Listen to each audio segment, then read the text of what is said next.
Next question is from Manisha.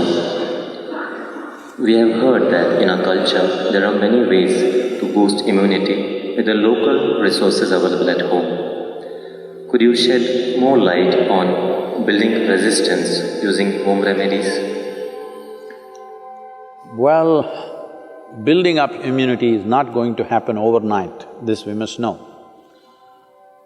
Generally, I believe, for a variety of reasons, looking at the lifestyles, looking at the food patterns, I think this must be checked, this must be medically checked. I think southern Indian people are having a better immune system than a whole lot of other people in the world, simply because of the food patterns and the practices and the weather and various other aspects. You must understand, in a tropical climate, there are more life forms than anywhere else, including microorganisms. The number and the variety of them is very, very high. So living in this land itself, the system becomes more resilient because we are exposed to these things all the time. That is one aspect. Another thing is food, another thing is lifestyles.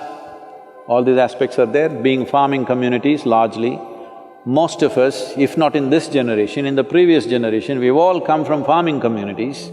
So people lived on the land, that itself gave them enormous strength. In most other parts of the world, over 80% of the population moved away from farming probably 100 years ago.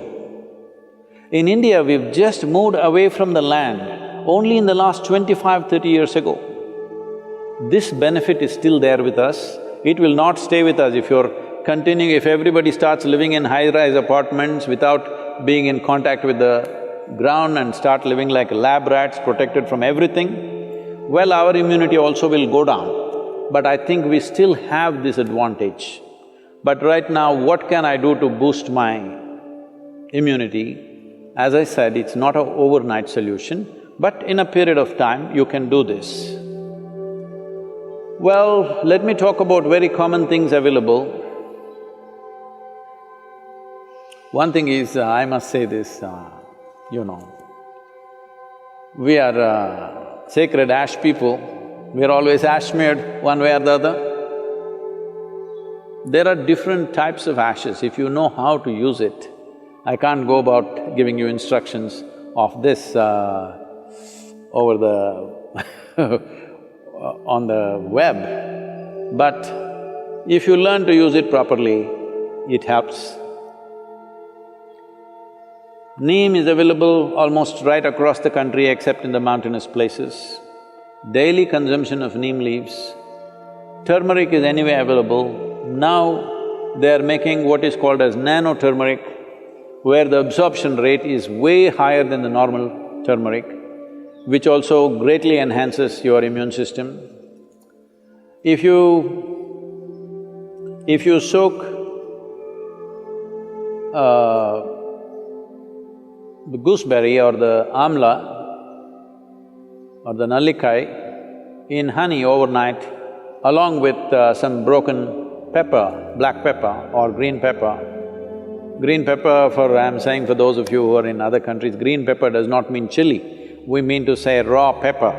The peppercorn, when it's raw, which you might not have seen in most parts of the world, here it's common for us, it's available.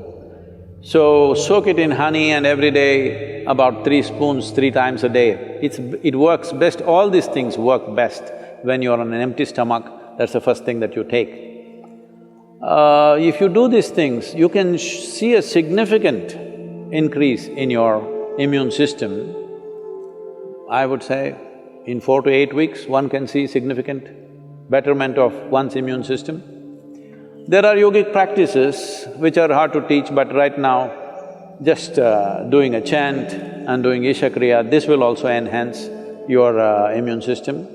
Let this be very clear that this is not treatment for coronavirus, nor is it a prevention. I did my chant, so I go and do irresponsible things, it's not going to work like that. These are things you do over a period of time and strengthen your system, that the next virus that comes, you may be in a little better place to handle. That is if you're there. Yes, don't take this lightly. Do not take this lightly. Right now, it is a challenge for every one of us to stay alive through this period. That's what it means. Do not think it's some remote thing that happens to somebody else in China or Italy.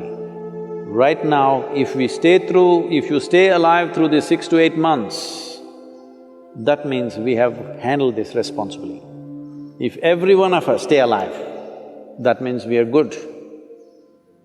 We have lived consciously and responsibly, that's what it means. This is what, unfortunately, the governments have to enforce by force, because a whole lot of people don't seem to realize that this is necessary. And they think this is some fiction. This is not fiction. This is an imminent danger that we need to handle properly.